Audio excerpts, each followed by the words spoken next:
আসসালামু আলাইকুম সম্মানিত ভিউয়ার্স, আশা করি সবাই ভালো আছেন। আজকের ভিডিওতে মহার্ঘ ভাতা নিয়ে আলোচনা করব। আসলে মহার্ঘ ভাতা নিয়ে বিভিন্ন রকম কথা হচ্ছে। কেউ প্রশ্ন করছে কারা পাবে, এমপিভুক্ত শিক্ষকরা পাবে কি না, বা প্রচুর লেখালেখি হচ্ছে, অনেকে হতাশ দেখছি। তো তাই সবাইকে ক্লিয়ার করার জন্য আজকের ভিডিওতে থাকছে মহার্ঘ ভাতা কী, কারা কারা এই সুযোগ পাবে এবং এমপিভুক্ত শিক্ষকরা পাবে কি না, এটা সবথেকে গুরুত্বপূর্ণ বিষয়।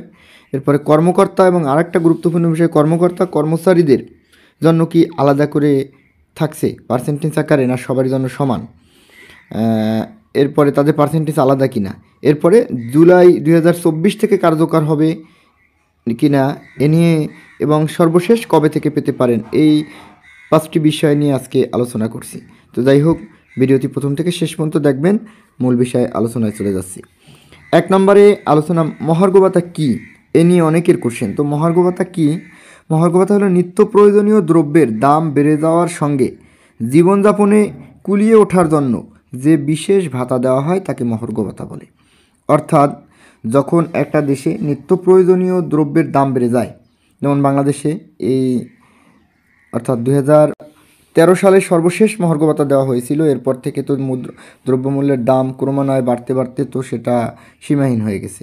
তো এখন এটা জনগণ এটার সাথে মানে মিলিয়ে নিতে পারতেছে না, তাদের ক্রয় ক্ষমতার বাইরে চলে গেছে। তাই এখন সরকারের যেটা দিবে এটাই মহার্ঘ ভাতা। এটা আরও আগে দেওয়ার কথা ছিল, তো আগে দেয়নি।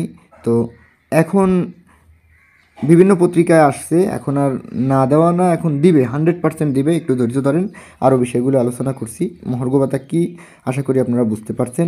এরপর হচ্ছে কারা কারা এই সুযোগ পাবে। তো এখানে মহার্ঘ ভাতার সুযোগ পাবে আপনার সরকারের জাতীয় পে স্কেলভোগী যারা, অর্থাৎ জাতীয় পে স্কেলে বেতন পায় তারাই পাবে। তার মানে সকল সরকারি চাকরিজীবীরা মহার্ঘ ভাতা পাবে। এবং চাকরিজীবীর সাথে এমপিভুক্ত শিক্ষকদের সবথেকে বড় একটা কথা, যে এমপিভুক্ত শিক্ষকরা সবথেকে বেশি প্রশ্ন করছে পাবে কি না। যেহেতু এমপিভুক্ত শিক্ষকরা জাতীয় পে স্কেলে বেতন পায়, সুতরাং তাদের না পাওয়ার কোনো কারণ এখানে নেই। এরপরে এমপিভুক্ত শিক্ষক ছাড়া একেবারে মন্ত্রিপরিষদ থেকে শুরু করে পিয়ন পর্যন্ত যারা জাতীয় পে স্কেলের অধীনে তারা পাবে। আর এমপিভুক্ত শিক্ষকরা পাবে না যারা এই প্রশ্ন করে, এটা কখনো গ্রহণযোগ্য না।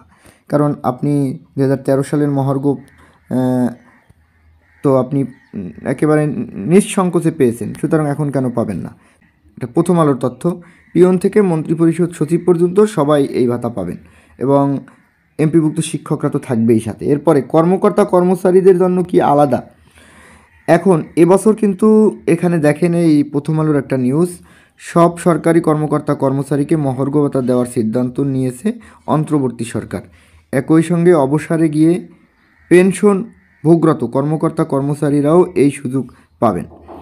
এবং 2 ধাপে সরকারি কর্মকর্তা কর্মচারীদের মহার্ঘ ভাতা দেওয়ার পরিকল্পনা।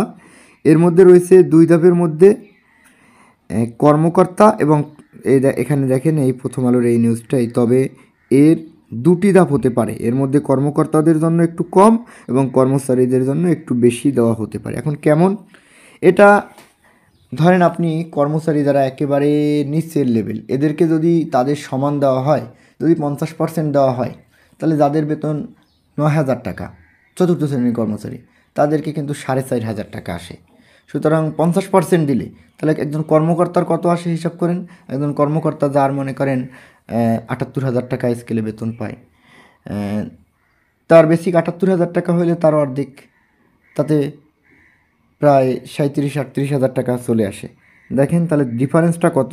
এই ডিফারেন্সটা কমানোর জন্য, অর্থাৎ কর্মচারীদের আপনি যদি 60% ধরতে পারেন, আনুমানিক কর্মচারীদের 60%, তাহলে মানে 20 থেকে এরকম একটা লেবেল করে যদি দেওয়া হয়, 20 থেকে 15 গ্রেডে যারা আছে তাদের 60%, এবং 11 থেকে 14 গ্রেড যারা আছে তাদের 40%, এবং দশম 10 এবং 11 গ্রেড অথবা 9, 10, 9, 10, 11 তো বলেছি, 9, 10 যারা আছে এদের 30% এবং 6, 7 যারা আছে এদের 20%, এরকম করে একটা পার্সেন্ট যদি ধরা হয় তাহলে কেউ বঞ্চিত হয় না, সবাই মোটামুটি একটা লেভেলে আসে। যাই হোক, এরকমই এবার দেওয়া হবে আশা করা যায়। আপনারা করতে পারেন। কর্মচারীদের জন্য এবার একটু সুখবর বেশি, কর্মচারীরা বড় অঙ্কের একটা পাবেন। এবার যে প্রশ্নটা, জুলাই 2024 থেকে কার্যকর হবে কি না। জুলাই 2024 অর্থাৎ জুলাই 2024 কিন্তু 1 বছর, আপনার এখন চলে জুলাই ডিসেম্বর, তার মানে সরি, এখন চলে 24 ডিসেম্বর, তাহলে প্রায় 6 মাস হয়ে গেছে। তাহলে এই পিছনেরটা পাওয়ার সম্ভাবনা একেবারে নেই বললেই চলে। এটা কখনো যতই দাবি করা হোক, আমার যেটা ব্যক্তিগত মতামত, এটা কখনো মানবে না।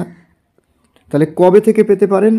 কবে থেকে পেতে পারেন? এখন কমিটি গঠিত হয়েছে, হয়তো এই মাসের শেষের, এই মাস তো প্রায় শেষের দিকে, আজকেই তো 18 তারিখ, তার মানে এই মাসের শেষের দিকে একটা, এই মাসের মধ্যেই একটা বৈঠক হবে। এরপরে আগামী মাসে 3টা বৈঠক সম্ভবত একটা কিছু পাস করতে গেলে হতে হয়। তাহলে আগামী মাসে অর্থাৎ জানুয়ারি মাসের বৈঠক শেষ করতে করতে, জানুয়ারি মাসের দিকে অর্থাৎ বৈঠক শেষ হয়ে যেতে পারে বা ফেব্রুয়ারি নাগাদ।